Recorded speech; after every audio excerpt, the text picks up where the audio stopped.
Chapter 15. A Desperate Run. "But this can't be right," said Doone. "If the river is the way out of Ember, why is there just one boat? It's only big enough for 2 people. "I don't know," said Lena. "It is strange." "Let's look around some more." They stood up. Doone went back to where they'd left the boxes and got another candle. He brought it into the boat room and lit it, and the room grew twice as bright. Right away they saw what they hadn't noticed before. In the back wall was a door almost as wide as the whole room.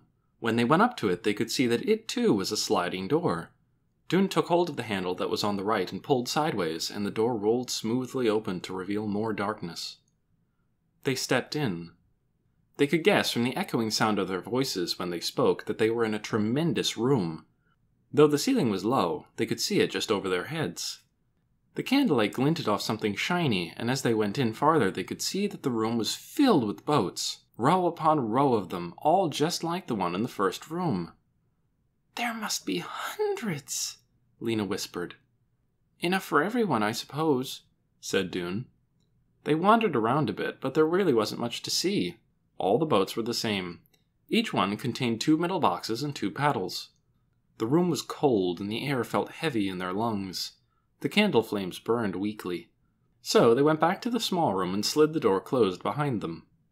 "I guess," said Lena, "that this first boat is meant as a sort of sample. We learn what's what on the one that has signs. Boat, paddles, candles, matches." They went back out to the river's edge.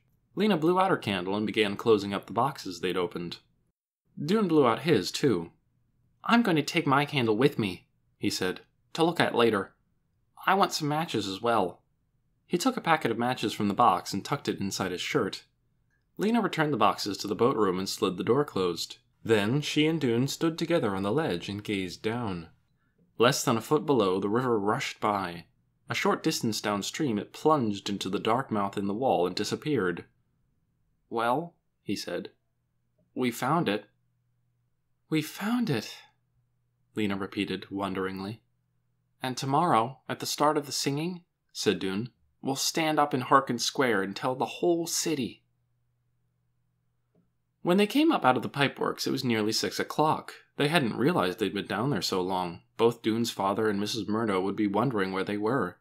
They stood for a moment under a lamppost, just long enough to agree on a time to meet the next day and plan their announcement. Then they hurried home. When Doone's father asked why he was so late, he said his song rehearsal had gone long. He wanted to shout out to his father, "We found the way out! We're saved!" But he held himself in for the sake of his moment of glory. Tomorrow, when his father saw him on the steps of the gathering hall, he would be so overcome with surprise and pride that he would go weak in the knees, and the people standing next to him would have to catch him and hold him up. And the announcement about the thieving mayor! That would probably happen tomorrow, too. Doone had almost forgotten it in the excitement of finding the boats. The mayor's arrest and the city's rescue, both at once. It was going to be an amazing day. Racing thoughts kept Doone awake almost until morning. The day of the singing was a holiday for the entire city. All the stores and other businesses were closed. This meant that Doone didn't have to go to the pipeworks. His father didn't have to go to his shop either, but he was going to go anyhow. If he wasn't in his shop, fussing with his merchandise, he didn't know what to do with himself. Doone dawdled over his breakfast of carrot sticks and mashed turnips, waiting for his father to go. He wanted to get ready for the journey down the river. They probably wouldn't leave for a few days. He and Lena would make their announcement tonight, and people would need time to get organized before they could leave the city. But he was too excited to sit around doing nothing. As soon as his father left, Doone slipped the case off his pillow. This would be his traveling pack. He put in the candle and the matches. He put in the key he'd borrowed from the pipeworks office. He put in a good-sized piece of rope that he'd found at the trash heaps and had been saving for years, and a bottle of water. He put in an ancient folding knife that his father had given him, which had come down through generations of his family, and which he used to chop off his bangs when they got so long they tickled his eyelids. He put in some extra clothes in case he got wet, and some paper and a pencil, so that he could write a record of the journey. Along with these things, he crammed in a small blanket, it might be cold in the new city, and a packet of food, 6 carrots, a handful of vitamins, some peas and mushrooms wrapped in lettuce leaf, 2 boiled beets, and 2 boiled turnips. That should be enough. Surely, when they got to where they were going, the people who lived there would give them something to eat. He tied the top of the pillowcase in a knot, and then he untied it again. He might want to add something else. He stood in the middle of the apartment and looked around at the jumble of stuff. There was nothing else here that he wanted to take with him. No, there was one thing. He went back into his room. From beneath his bed he pulled out the pages of his bug book. He leafed through it.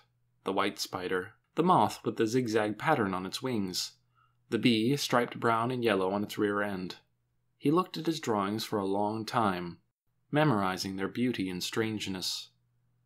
Tiny fringes of hair, minute claws, jointed legs. Should he take this with him? There might not be creatures like this where they were going. He might never see such things again. But no, he'd leave it behind. His pack should be small and light.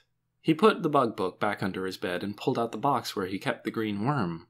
He drew back the scarf to check his captive one more time. Several days before, the worm had done a curious thing. It had wrapped itself up in a blanket of threads. Since then, it had hung motionless from a bit of cabbage stem. Dune had been watching it carefully. Either it was dead, or it was undergoing the change that he'd read about in a library book, but could hardly believe was true.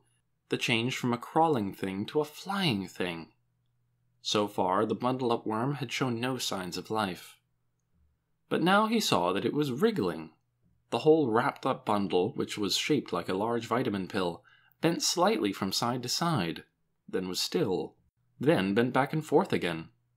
Something was pushing at the top end of it, and in a moment, the threads there split apart and a dark, furry knob emerged. Dune watched, holding his breath.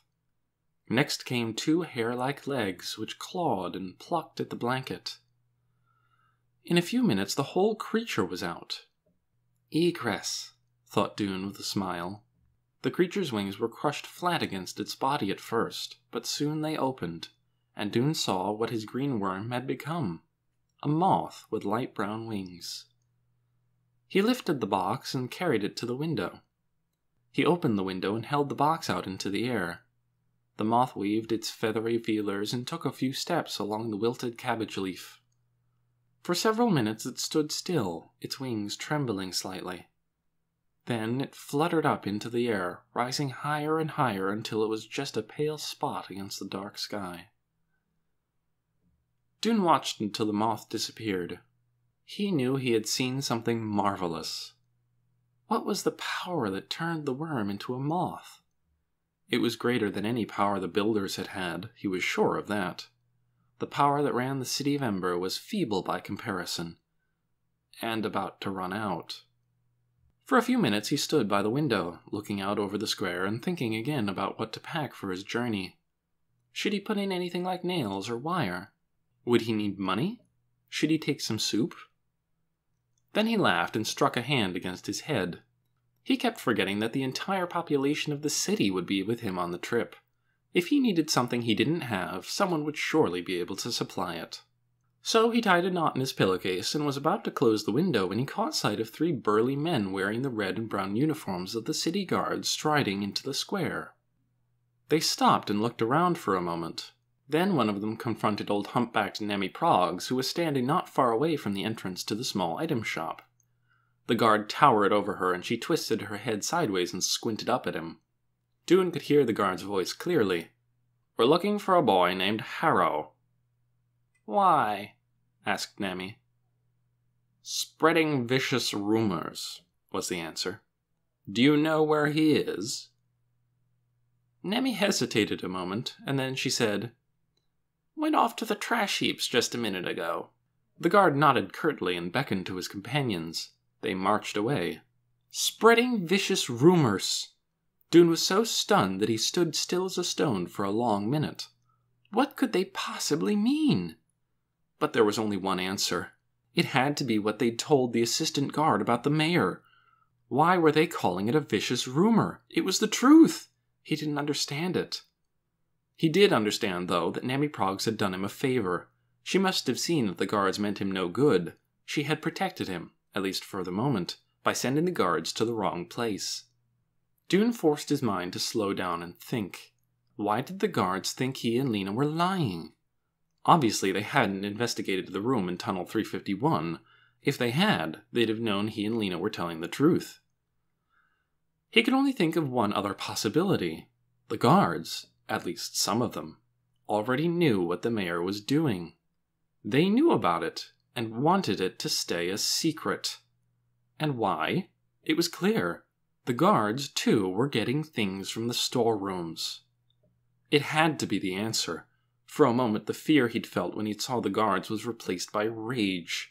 The familiar hot wave rose in him, and he wanted to grab a handful of his father's nails or pot shards and throw them against the wall. But all at once he remembered. If the guards were after him, they'd be after Lena, too. He had to warn her. He dashed down the stairs, his anger turning into power for his running feet. After discovering the room full of boats, Lena had come home to Mrs. Murdo's with the sound of the river still in her ears. It was like a huge, powerful voice roaring at the top of its lungs. Deep inside herself, Lena felt an answering call, as if she, too, contained a drop of the same power. She would ride on the river. She could hardly believe it, and it might take her to the shining city she had dreamed of. Or it might drown her. What she had imagined before, the smooth, gently sloping path leading out, now seemed childish. How could the way into a new world be so easy? She dreaded going on the river, but she was ready for it too. She longed to go. She slept that night in the beautiful blue-green room, in the big, lumpy bed with Poppy next to her. She felt safe here. Mrs. Murdo came in and tucked the covers around her. She sat on the edge of the bed and sang an odd little song to Poppy, something about Rockabye Baby and the treetops. "What are treetops?" Lena asked, but Mrs. Murdo didn't know. "It's a very old song," she said.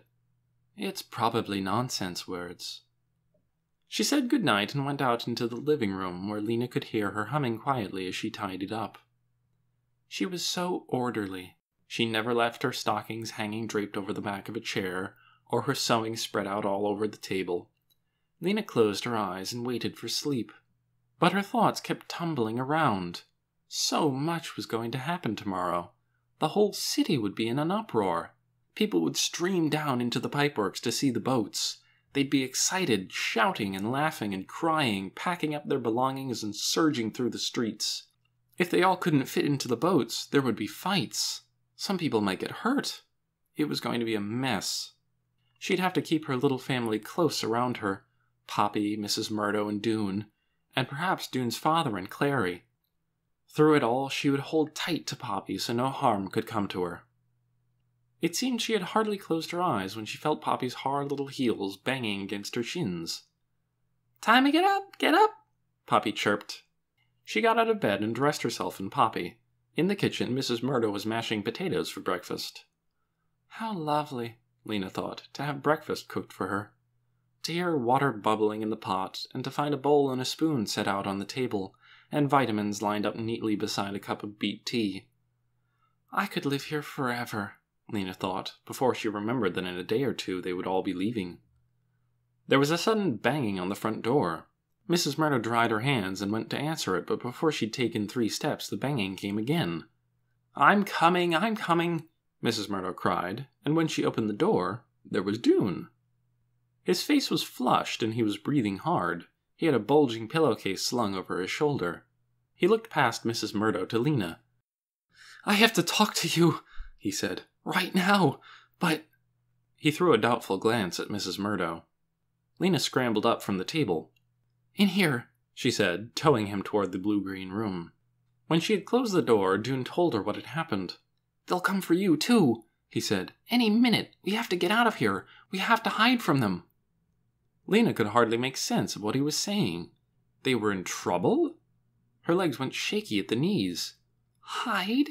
She said. Hide where? We could go to the school. No one would be there today. Or the library. It's almost always open, even on holidays. He hopped impatiently from foot to foot. But we have to go fast. We have to go now. They have signs up about us all over the city. Signs? Telling people to report us if they see us. Lena felt as if a swarm of insects was inside her head, buzzing so loudly she couldn't think. How long do we have to hide? All day? I don't know. We don't have time to think about it. Lena, they could be outside the door this minute. The urgency in his voice convinced her. On her way through the living room, she gave Poppy a quick kiss and called, "Bye, Mrs. Murdo. We have some emergency work to do. If anyone comes asking for me, say I'll be back later." They were down the stairs before Mrs. Murdo could ask any questions. Once in the street, they ran. "Where to?" Lena said. "The school," Dune answered. They took Greystone Street, staying within the shadows as much as they could. As they passed the shoe shop, Lena saw a white piece of paper stuck up on the window. She glanced at it, and her heart gave a wild jump. Her name and Dune's were written on it in big black letters. Dune Harrow and Lena Mayfleet, wanted for spreading vicious rumors. If you see them, report to Mayor's Chief Guard. Believe nothing they say. Reward. She snatched the poster off the window, crumpled it up, and tossed it into the nearest trash can. In the next block she tore down 2 more, and Dune ripped one off the lamppost. But there were too many to get them all, and they didn't have time to waste. They ran faster. On this holiday, people slept late, and because the stores were closed, the streets were nearly empty. Still, they took the long route all the way out by the beehives to avoid Sparkswallow Square, where a few people might be standing around and talking. They ran past the greenhouses and up Deadlock Street. As they crossed Knight Street, Lena glanced to her left. 2 blocks away, a couple of guards were crossing to Greengate Square. She tapped Dune's shoulder and pointed. He saw, and they ran faster. Had they been noticed? Lena thought not. They would have heard a shout if the guards had seen them. They got to the school and went in through the back door. In the wide hallway, their footsteps echoed on the wooden floor. It was strange to be here again, and to be here alone, without the clatter and chatter of other children. The hallway with its 8 doors seemed smaller to Lena than it had when she was a student, and shabbier. The planks of the floor were scuffed gray, and there was a cloud of finger smudges around the doorknob of every door. They went into Mrs. Thorne's room and, out of habit, sat at their old desks. "I don't think they'll look for us here," said Dune. "If they do, we can crawl into the paper cabinet." He set his pack down next to him on the floor. For a while they just sat there, getting their breath back. They hadn't turned the light on, so the room was dim. The only light came from beneath the blind over the window. "Those posters," Lena said after a while. "Yes, everyone will see them." "What will they do if they catch us?" "I don't know. Something to keep us from telling what we know. Put us in the prison room, maybe." Lena ran her finger along the B carved in the desktop. It felt like a very long time since she'd last sat at this desk.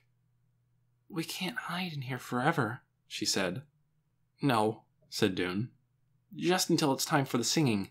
Then, when everyone is gathered in Harkin Square, we'll go and tell about the boats and the mayor, won't we?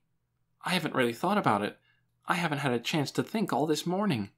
"But the guards are always there at the singing, standing next to the mayor," said Lena. "They'd grab us as soon as we opened our mouths." Dune's eyebrows came together in a dark line. "You're right. So what will we do?" It was like finding yourself on a dead-end street, Lena thought. There was no way out.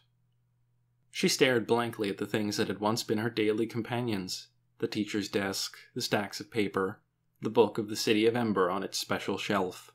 The old words ran through her head. There is no place but Ember. Ember is the only light in the dark world. She knew now that it wasn't true. There was someplace else. The place where the boats would take them. As if Dune had read her thoughts, he looked up. "We could go." "Go where?" she said, though she knew right away what he meant. "Wherever the river leads," he said. He gestured to the pillowcase sack. "I packed up my bag this morning. I'm all ready. I'm sure I have enough for you, too." Lena felt her heart shrink a little. "Go by ourselves?" she said. "Without telling anyone?" "We will tell them." Dune was on his feet now. He went to the cabinet and got a sheet of paper. "We'll write a note explaining everything. A note to someone we trust. Someone who'll believe us." "But I can't just leave," said Lena. "How could I leave Poppy? And not even say goodbye to her? Not know where I'm going or if I'm ever coming back? How could you go without saying goodbye to your father?" "Because," said Dune, "once they find the boats, the rest of Ember will follow us. It's not as if we're leaving them forever. He strode across the room and rummaged in Miss Thorne's desk. Who shall we write the message to? Lena wasn't sure about this idea, but she couldn't, at the moment, think of a better one. So she said, We could write it to Clary. She's seen the instructions, she'll believe what we say, and she lives close by, just up in Torrick Square. Okay, said Doone. He pulled a pencil from the desk drawer. Really, he said, this is a perfect idea. We can get away from the guards and leave our message behind us. And we can be the first ones to arrive in the new city. We should be the first because we discover the way. Well, that's true. Lena thought for a minute. How long do you think it will take before the rest of them find the boats and come? It's a lot of people to get organized. She numbered on her fingers the things that would have to happen. Clary will have to get the head of the pipeworks to go down with her and find the boats. Then she'll have to make the announcement to the city. Then everyone in Ember will have to pick up their things, troop down to the river, and get all those boats out of that big room and load themselves in. It could be a big mess, Doone. Poppy will need me. She pictured frenzied crowds of people, and Poppy tiny and lost among them. Poppy has Mrs. Murdo, said Doone. She'll be fine, really. Mrs. Murdo is very organized. It was true. The thought of taking Poppy with her on the river, which had darted into Lena's mind, darted out again. I'm only being selfish, she thought, to want to have her with me. It's too dangerous to take her. Mrs. Murdo will bring her in a day or two. This seemed the most sensible plan, though it made her so sad that it cast a shadow over the thrill of going to the new city. What if something goes wrong? She said. Nothing will go wrong. It's a good plan, Lena. We'll be there ahead of everyone else. We can welcome them when they come. We can show them around. Doone was bursting with eagerness. His eyes shone, and he jiggled up and down. Well, all right, Lena said. Let's write our message then. Doone wrote for a long time. When he was finished, he showed what he'd written to Lena. He'd explained how to find the rock with the E, how to go down to the boat room, and even how to use the candles. It's good, she said. Now we have to deliver it. She paused a moment to see if she had any courage inside her. She found that she did, along with sadness and fear and excitement. I'll deliver it, she said. I'm the messenger, after all. I know back ways to go where no one will see me.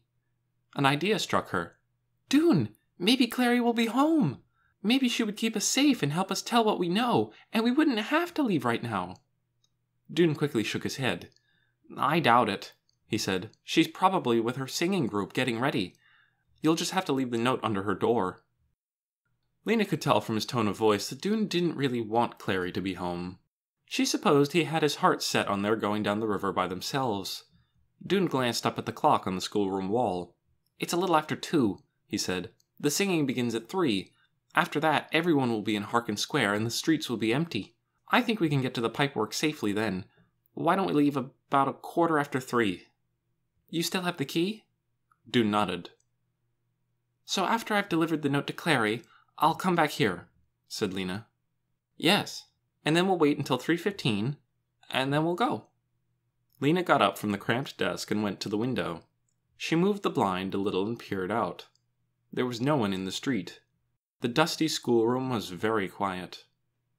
She thought about Doone's father, who would be frantic when he saw his son's name on those posters and then realized later that Doone had disappeared. She thought about Mrs. Murdo, who already might have seen the posters and who would be frightened if guards came looking for Lena and terrified if Lena didn't come home by nightfall. She tried not to think about Poppy at all. She couldn't bear it. Give me the note, she said to Doone at last. She folded the piece of paper carefully and put it in the pocket of her pants. Back soon, she said, and went out of the room and down the hall to the rear door of the school. Doone went to the window to watch her go. He moved the blind aside just enough to see out into Pibb Street. There she was, running in that long-legged way, her hair flying. She started across Stonegrit Lane. Just before she reached the other side, Doone's breath stopped in his throat. 2 guards rounded the corner from Knack Street, directly ahead of her. One of them was the chief guard. He leapt forward and shouted so loudly Doone could hear him plainly through the glass. That's her! Get her! Lena reversed her direction in an instant. She raced back down Pibb Street, turned down School Street toward Bilbolio Square, and vanished from Doone's sight. The guards ran after her, shouting. Doone watched, sick with horror. She's much faster than they are, he told himself. She'll lose them. She knows places to hide." He stood frozen next to the window, hardly breathing. "They won't catch her," he thought. "I'm sure they won't catch her."